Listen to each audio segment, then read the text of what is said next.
Bien, bonjour chers élèves de la forêt. Nous sommes aujourd'hui à la dernière séance du cours sur l'État, l'aspect, finalité et fonction de l'État qu'on va essayer d'aborder dans ce chapitre. Et pour terminer par les critiques adressées contre l'État par rapport à la philosophie. Donc, on va terminer après par la conclusion. Pour ce faire, nous avons dit que hier, l'État a fait l'objet de notre cours de débat et on a abordé les fondements dans les chapitres précédents, à savoir les formes et même l'élucidation du mot État. Aujourd'hui, nous allons voir les finalités ou la finalité de l'État. Par finalité, on entend, si vous voulez, tout ce qui est lié à la fin, le but. La fin, le but visé par l'État. Et sous ce rapport, il y a un philosophe du nom de Spinoza, Baruch Spinoza, qui considère que, en réalité, le but de l'État est d'assurer la liberté. Selon Spinoza, donc, la fin de l'État, en réalité, est la réalisation de la liberté. Parce que le premier but de l'État, si on regarde, est de confirmer le but pour lequel il a été créé, à savoir, l'État a été créé pour quelques principes, à savoir assurer l'ordre, la paix, la liberté, la sécurité et la stabilité de la cité.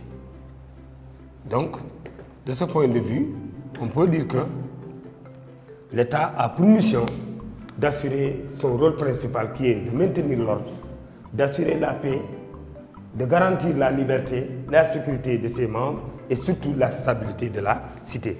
Dans la mesure où, si l'État a été créé, c'est dans le but de pouvoir permettre de lui assurer pleinement son rôle de liberté que les hommes avaient depuis l'état naturel, c'est-à-dire l'état de nature, l'état dans lequel ils étaient avant la société civile. De ce point de vue, on considère que si l'État a été créé, c'est pour assurer ces rôles qu'on vient d'énumérer. Mais il y a également un aspect qu'on doit tenir en compte.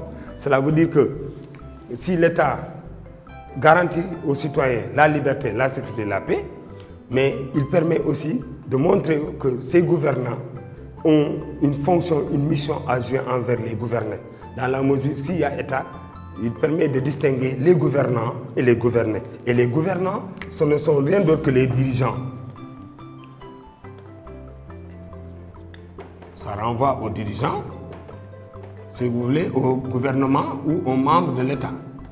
Les gouvernés, ce sont les membres, les citoyens ou bien le peuple. De sorte que dès qu'il y a État, il permet de distinguer les rapports entre gouvernants et gouvernés. Et de ce point de vue, ce sont les gouvernants qui sont obligés d'appliquer les lois que les gouvernés ont élaborées, ont fait, ont mis sur place. Donc, si on regarde, l'État a été mis sur pied et a été confié d'une mission qui consiste à sauvegarder tout ce qu'on a dit au préalable, c'est-à-dire la paix, la sécurité, la liberté et la stabilité des membres. Ensuite, l'État aussi a pour rôle de sécuriser ses frontières. Ses frontières. Qui dit frontières sous-entend les frontières terrestres, les frontières aériennes et les frontières maritimes. Ouais. De ce point de vue, si l'État sécurise ses frontières, il permet aussi en même temps de protéger ses citoyens et leurs biens. De protéger les citoyens et leurs biens. En ce sens, il permet de montrer ce pourquoi il a été institué. Donc l'État est le seul pouvoir aussi, si on regarde, qui est doté d'un pouvoir souverain, d'un pouvoir absolu, virgule, d'une souveraineté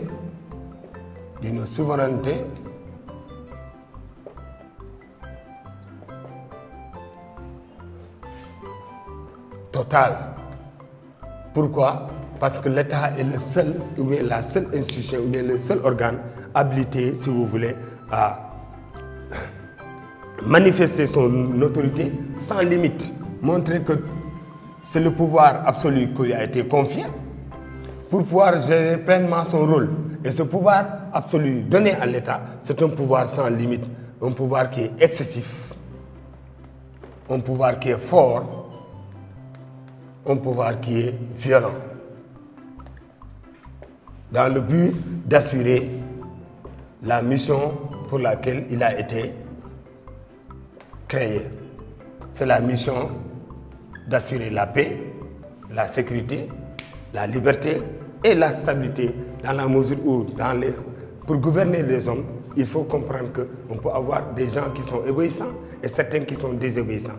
On peut avoir des gens qui sont doux et certains qui sont récalcitrants.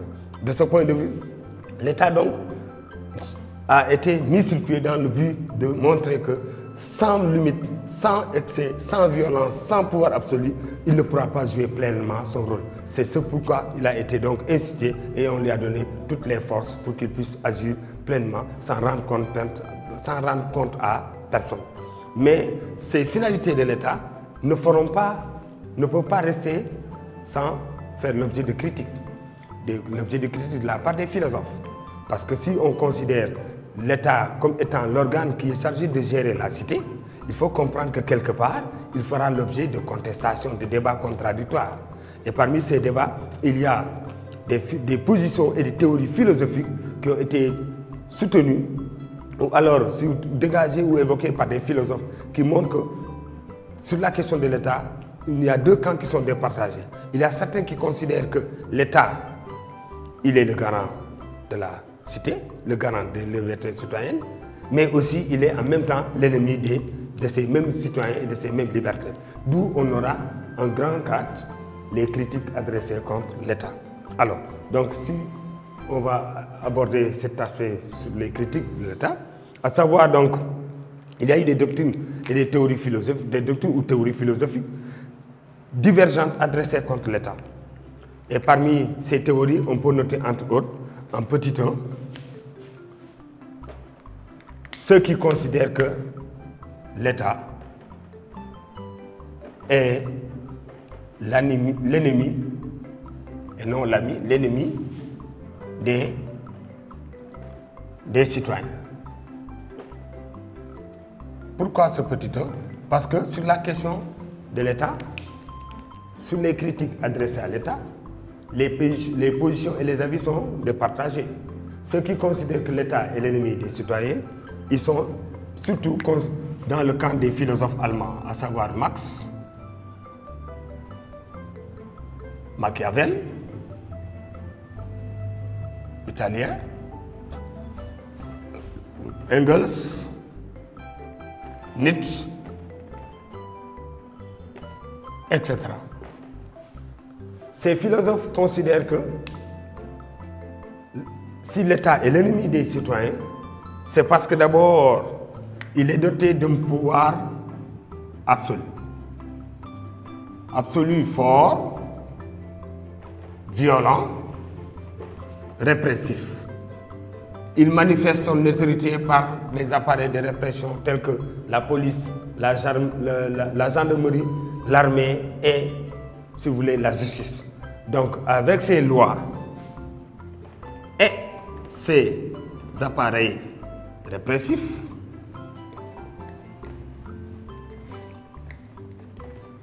tels que gendarmerie, police, armée tribunal ou bien juge, toutes ces institutions agissent au nom de l'État pour essayer de briser ou de brimer ou bien de piétiner la liberté des citoyens. Et comme l'État piétine la liberté des citoyens, pour eux, l'État donc n'est pas nécessaire. Il n'est pas nécessaire dans la mesure où il exerce sa violence sur les citoyens. Il a pour but de combattre la révolte, de combattre les contestations, au point que si on regarde la liberté des individus est piétinée, la liberté des individus est annihilée. C'est pourquoi ces derniers considèrent que l'État donc est l'ennemi farouche des citoyens. Et dans ce sens, il y a celui qu'on appelle Nicolas Machiavel. Nicolas Machiavel, qui montre que l'État, doté d'un pouvoir absolu, doit manifester son autorité au point même d'exercer la violence extrême sur ses membres, sur ses sujets, sans rendre compte à personne. Pour donc manifester son autorité, Machiavel est celui qui considère que la loi du bâton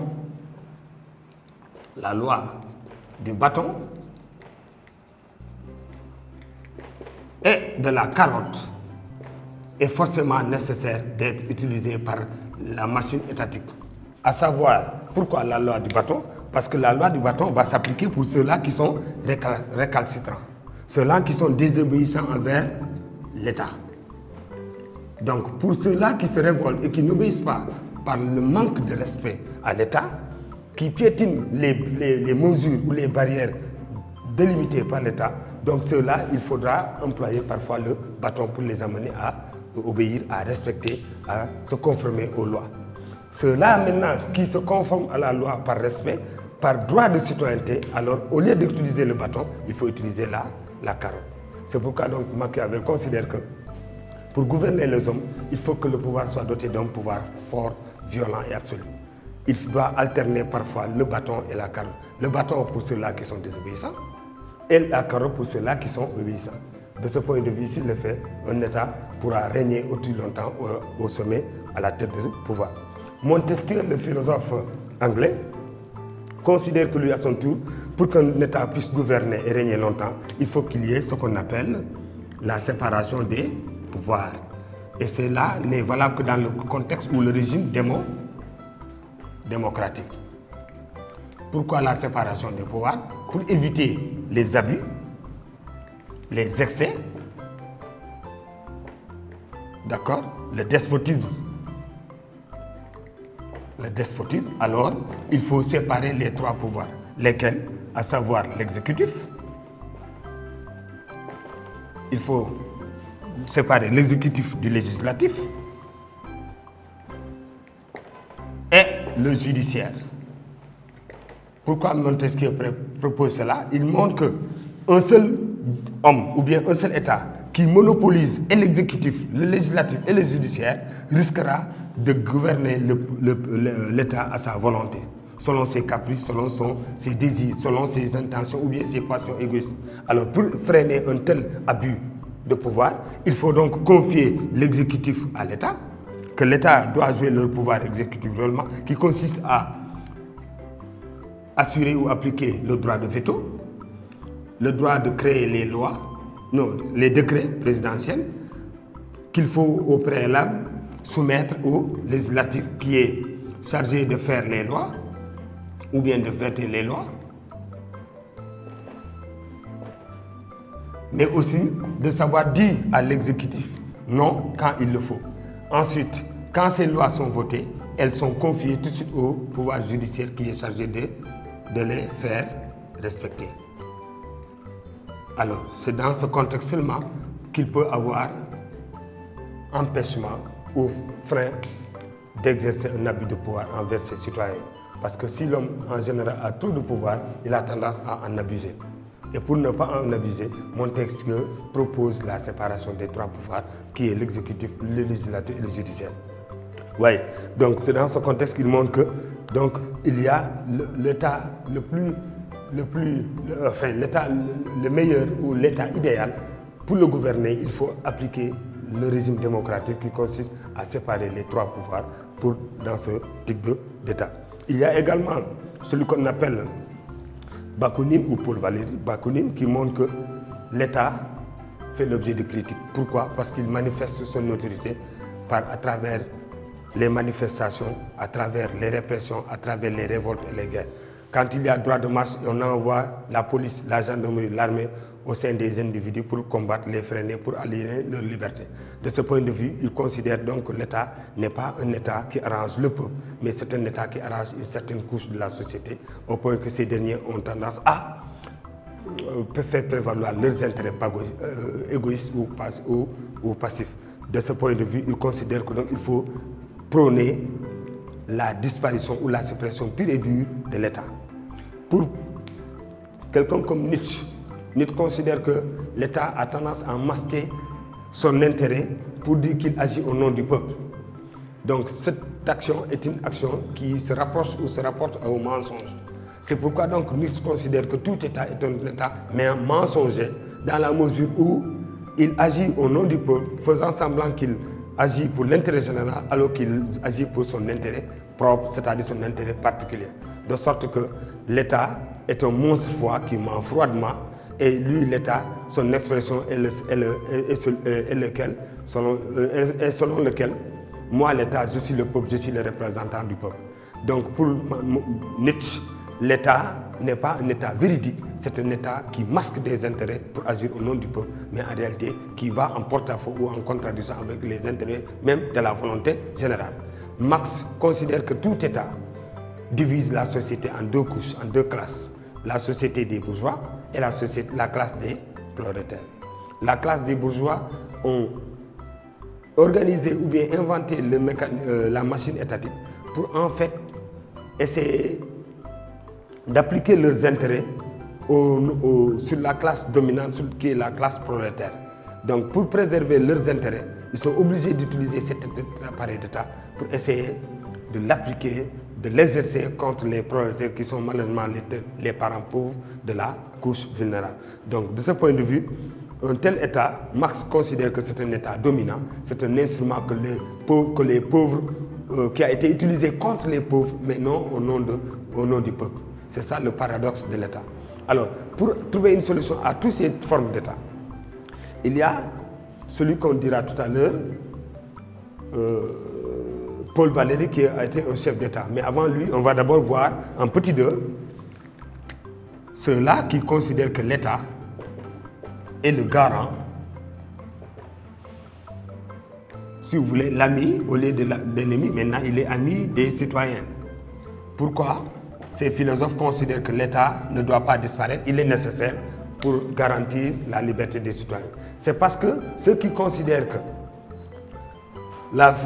l'État est un organe qui assure la sécurité, la liberté, la protection, la paix, la stabilité des citoyens. Pour ceux qui considèrent que l'État est le garant de la liberté, il y a parmi eux celui qu'on appelle Jean-Jacques Rousseau.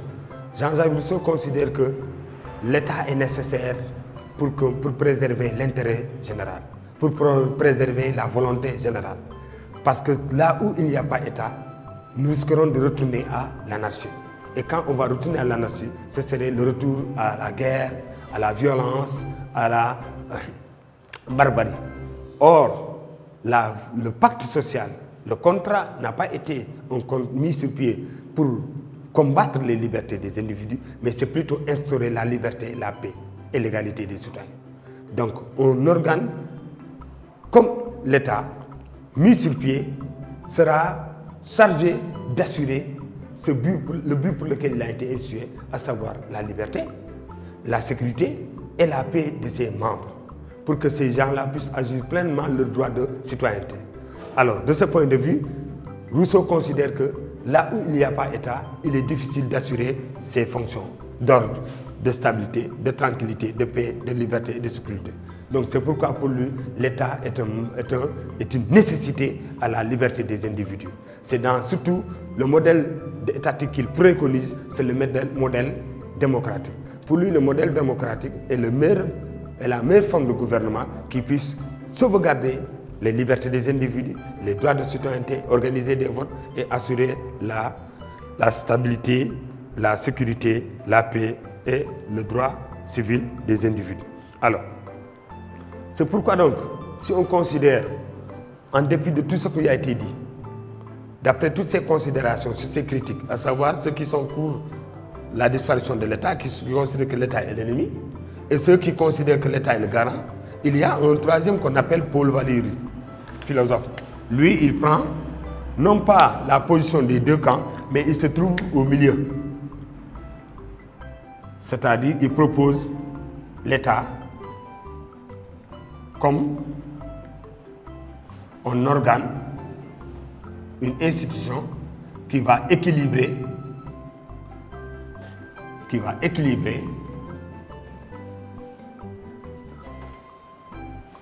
la société civile. Et Paul Valéry considère que donc, au lieu de que l'État piétine les libertés des citoyens, au lieu que l'État essaye d'aller ou de se soulever contre son peuple, il doit tout essayer de prôner l'équilibre. C'est-à-dire qu'il exige à ce qu'on ait un État qui n'est pas trop fort, ni trop faible. Qui n'est pas trop fort, ni trop faible. C'est pourquoi Paul Valéry va nous dire, quand l'État est fort, il nous écrase. Quand il est trop fort, il nous écrase. Mais quand il est faible, nous périssons. Donc, de ce point de vue, Paul Valéry veut nous dire qu'un État ne doit pas être trop fort ni trop faible. Autrement dit, il doit être au juste milieu. Et être au juste milieu signifie quoi? Qu'il doit être équilibré, alterné comme la ruse de Machiavel, à savoir utiliser parfois le bâton et parfois la carotte. Dans la mesure où quand il utilise tout le temps le bâton, il devient fort, il devient un État gendarme. Et ça devient un État répressif. De ce point de vue, cet État n'est pas, en tout cas, pour le bon fonctionnement de la société. Mais quand il est faible, ça peut occasionner des soulèvements, des révoltes. C'est dans ce contexte donc qu'il faut essayer d'ajuster pour qu'on n'ait pas un État trop violent, trop faible. Donc cette position de Paul Valéry va nous montrer que la meilleure forme de gouvernement, c'est celle-là qui consiste ou bien à appliquer la loi de Paul Valéry, à savoir un État équilibré, un État qui agit au juste milieu, qui n'est pas trop violent, mais qui n'est pas également trop passif. Donc il doit être un État qui est présent vis-à-vis de sa société. Donc c'est donc dans ce contexte qu'on peut classer l'État du Sénégal. À savoir que l'État sénégalais doit s'inspirer de ce modèle de Paul Valéry. Et c'est ce qu'il a eu à faire dans ce contexte de coronavirus, où il a appliqué des mesures drastiques, des mesures corsées envers sa population, à savoir le couvre-feu qui commençait de 21h à 5h ou 6h du matin, la fermeture des écoles, des transports, et si vous voulez, le couvre-feu, les mesures qui étaient en tout cas mises en place par l'État pour la lutte contre le Covid-19. De ce point de vue, on peut considérer que ici, l'État sénégalais a essayé de mettre de l'eau dans son vin, a essayé de prendre en compte les aspirations et les préoccupations de la population pour essayer de lever un peu les mesures qu'il avait prises. C'est dans ce contexte qu'on peut donc saluer son geste, montrer qu'il a agi à l'image de la formule de Paul Valéry, que l'État ne doit pas être trop fort si ce n'est pas nécessaire, il ne doit pas également être trop faible s'il n'est pas nécessaire, il doit être là au service de sa population pour répondre aux aspirations de sa population, pour éviter les révoltes, les guerres, les troubles, les soulèvements et autres. Dans la mesure où l'exemple de Touba et de Kaolack un peu partout dans le pays s'est confirmé il y a 2 jours, où les zones se sont révoltées contre l'État par rapport aux mesures qui ont été prises envers la population. Donc c'est dire qu'un État ne doit pas être un État trop répressif. Il doit être un État qui est à la réponse des préoccupations citoyennes. Donc en conclusion, nous pouvons dire qu'au terme de ce chapitre sur l'État, nous avons pu comprendre que l'État est un mal nécessaire. Il vaut mieux vivre avec l'État plutôt que de vivre sans État. Car si on ne vit pas dans un État, dans un régime étatique, alors il risquera de nous replonger dans le contexte de l'état de nature où les gens se tuaient, s'entretuaient ou se combattaient les uns aux autres. C'est pourquoi donc nous pensons que l'État, même s'il est trop fort, même s'il n'est pas un État qui ne parfois prend pas en compte les populations les préoccupations de sa population, c'est un État qui est un mal nécessaire. Donc sa présence vaut mieux que sa disparition. Voilà.